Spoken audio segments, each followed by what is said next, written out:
मैं सुनील कुमार कारपेंटर व्याख्याता commerce second video लेकर आपके सामने प्रस्तुत हूँ। Chapter first accounting and not for profit organisation. आज हम देखेंगे जो नॉन प्रॉफिट ऑर्गेनाइजेशन है वो कौन कौन से अकाउंट प्रिपेयर करती है, उन अकाउंट के बारे में जानकारी प्राप्त करें। सामान्यतः जो नॉन प्रॉफिट ऑर्गेनाइजेशन होती है वो receipt and payment account,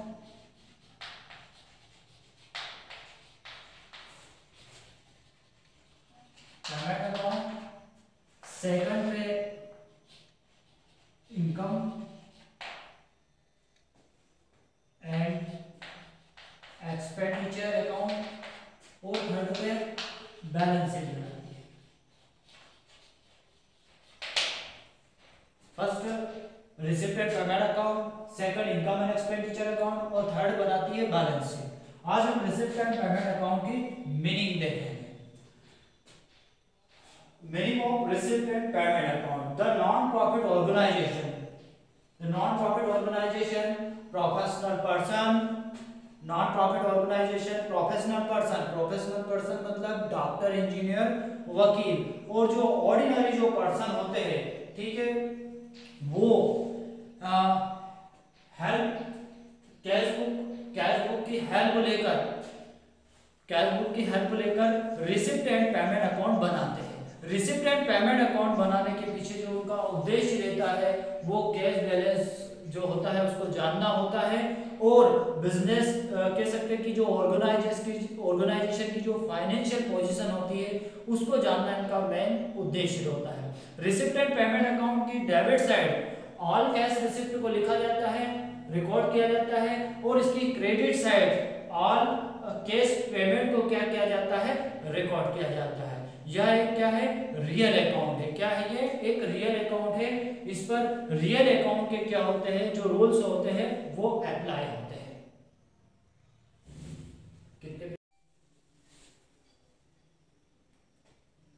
meaning of receipt and payment account के बाद उसके फीचर्स देखेंगे।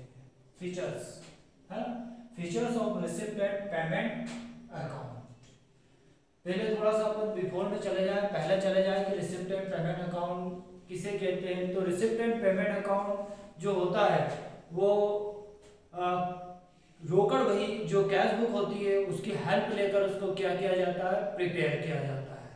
ठीक है, रिसिप्ट एंड पेमेंट अकाउंट के जो स्टार्ट होता है, सबसे जो पहली आइटम लिखी जाती है वो कैश या बैंक का ओपनिंग बैलेंस से क्या होता है, ये स्टार्ट होता है, और क्लोजिंग बैलेंस बताकर क्या हो जाता है, ये एंड हो जाता है।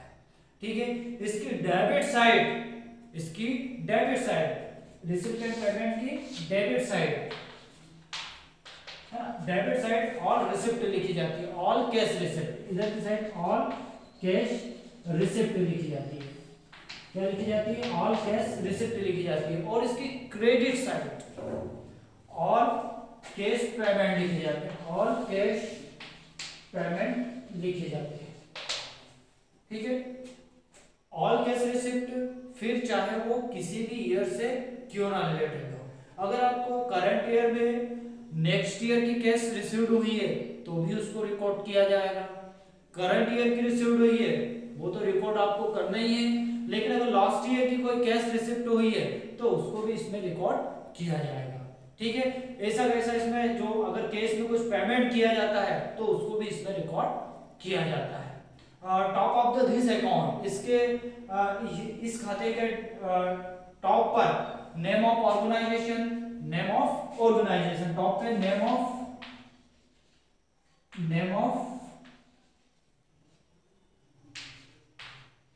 Organisation, name of account and जो जिस ईयर के लिए आप इसको प्रिपेयर कर रहे हैं उस ईयर का क्या किया जाता है, उल्लेख कर दिया जाता है। जैसे 31 फॉर द एंडेड ईयर 31 दिसंबर या 31 मार्च को आप क्लोज करते हो तो उस ईयर को क्या किया जाता है, इसमें लिखा जाता है।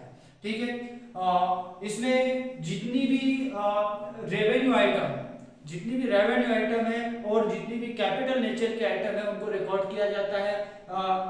किस में होनी चाहिए? वो केवल केस में होनी चाहिए। अगर केस में उसको पेमेंट किया जाता है तो उनको रिकॉर्ड किया जाता है, अगर रिसिप्ट होती है केस में तो उनको रिकॉर्ड किया जाता है। ठीक है, इसके साथ बैलेंस शीट नहीं बनाई जा सकती क्योंकि इसमें सभी जो इसमें रेवेन्यू आइटम भी होती है, कैपिटल नेचर की भी आइटम होती है। ठीक है, और कह सकते हैं इसकी सहायता से बैलेंस शीट को प्रिपेयर नहीं किया जा सकता। तो इसकी विशेषता देखते हैं, features of the receipt and payment account. First देखते हैं इसकी हेडिंग। सबसे पहले रिसिप्ट एंड पेमेंट अकाउंट बनाने से पहले उसकी हेडिंग को लिखा जाता है। ठीक है, उसकी टॉप पे सबसे पहले टॉप पे नेम ऑफ ऑर्गेनाइजेशन। ठीक है, उसके बाद नेम ऑफ अकाउंट जैसे रिसिप्ट एंड पेमेंट अकाउंट, और जिस अकाउंटिंग ईयर के लिए आप बना रहे हो उस अकाउंटिंग ईयर की जो क्लोजिंग डेट है वो उस पे लिखी जाएगी। जैसे 31 दिसंबर 31 मार्च को रिकॉर्ड किया जाएगा। तो हेडिंग में on the top of the account the name of organisation, receipt and payment account and closing date of the year in maintain, इसमें क्लोजिंग डेट लिखी जाती है। इसके बाद सेकंड पॉइंट पे देखते हैं। Second point, record of all receipt and payment. Receipt and payment account में जितनी भी कैश रिसिप्ट होती है और जितने भी कैश पेमेंट होते हैं उनको रिकॉर्ड किया जाता है। बस वो किस में होने चाहिए? केस में होने चाहिए। जैसे एक इनकम का सोर्सेज है, एंट्रेंस फी रिसीव्ड, तो उसको रिसिप्ट साइड उसको रिकॉर्ड किया जाएगा। जैसे purchase of furniture, purchase of furniture is a capital nature item, इसको भी रिसिप्ट एंड पेमेंट अकाउंट में क्या किया जाएगा? रिकॉर्ड किया जाएगा, अगर केस में उसको परचेज किया है तो। सेकंड पॉइंट पे आ जाते हैं अपन, record of all receipt and payment. Receipt of case are show on the debit side, इसकी डेबिट साइड केस की रिसिप्ट को शो किया जाता है, और पेमेंट साइड जो and payment in cash are show on the credit side, और जो पेमेंट होता है केस में उसको क्रेडिट साइड क्या किया जाता है? शो किया जाता है। बस वो किस में रहना चाहिए? केस में रहना चाहिए। ठीक है, नेक्स्ट अपन देखते हैं इसमें अगली जो विशेषता है इसकी वो क्या है? Recording of all cash transaction. इसमें सभी कैश ट्रांजैक्शन को क्या किया जाता है? रिकॉर्ड किया जाता है, फिर वो चाहे किसी भी ईयर से क्यों ना रिलेटेड हो। अगर आपको थोड़ी देर के लिए मान ले चंदा है ना, subscription,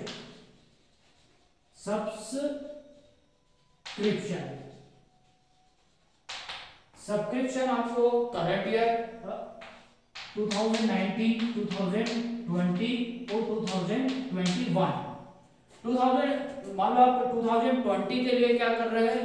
receipt and payment account prepare कर रहे हैं, तो 2020 आपका क्या हो जाएगा? करंट ईयर हो जाएगा।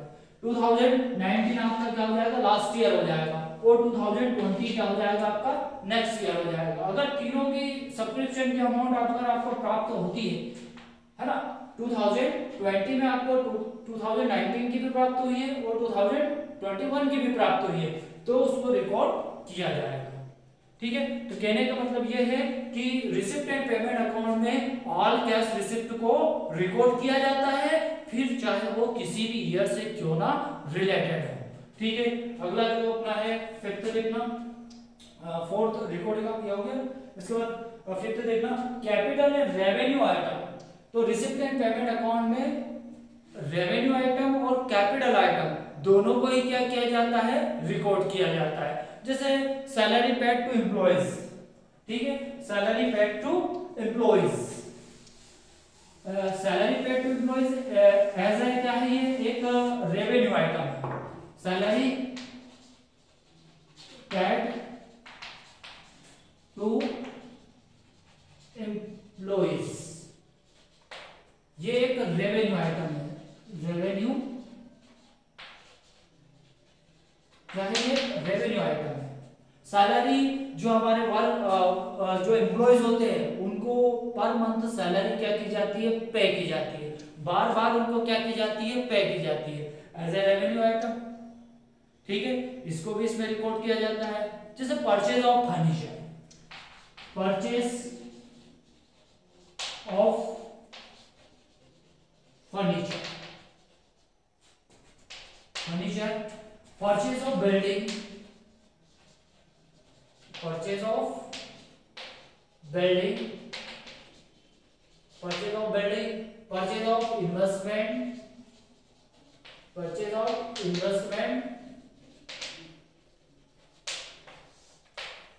ये जो तीनों आइटम है ये कैपिटल नेचर के आइटम है। कैसे नेचर के आइटम है?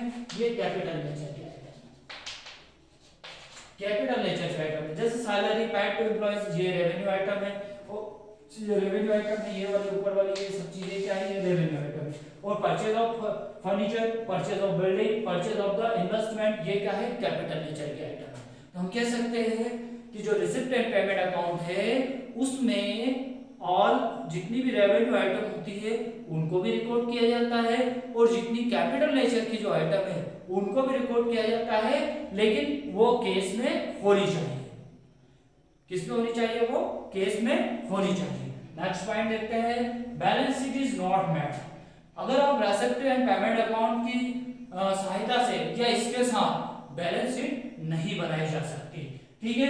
This account is not accompanied by any other statement like the balance sheet. Receipt and payment account के साथ बैलेंस शीट नहीं बनाई जा सकती। देखो, रिसिप्ट एंड पेमेंट अकाउंट के साथ बैलेंस शीट क्यों नहीं बनाई जा सकती? इसके बहुत सारे कारण हैं, ठीक है। जैसे receipt and payment account, receipt and payment account में ओनली कैश आइटम रिकॉर्ड की जाती है, ठीक है।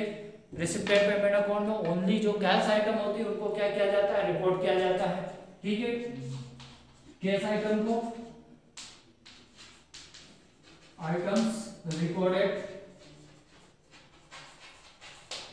कैश आइटम रिकॉर्ड की जाती है। इसमें revenue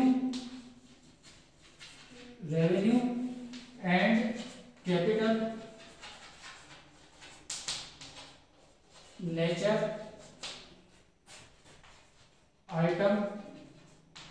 items recorded, revenue and capital nature item recorded, ठीक है। फिर वो चाहे किसी भी ईयर से क्यों ना related, non case items, non case items recorded, जैसे लाइक नॉन केस आइटम जैसे outstanding expenses is non-cash item not recorded,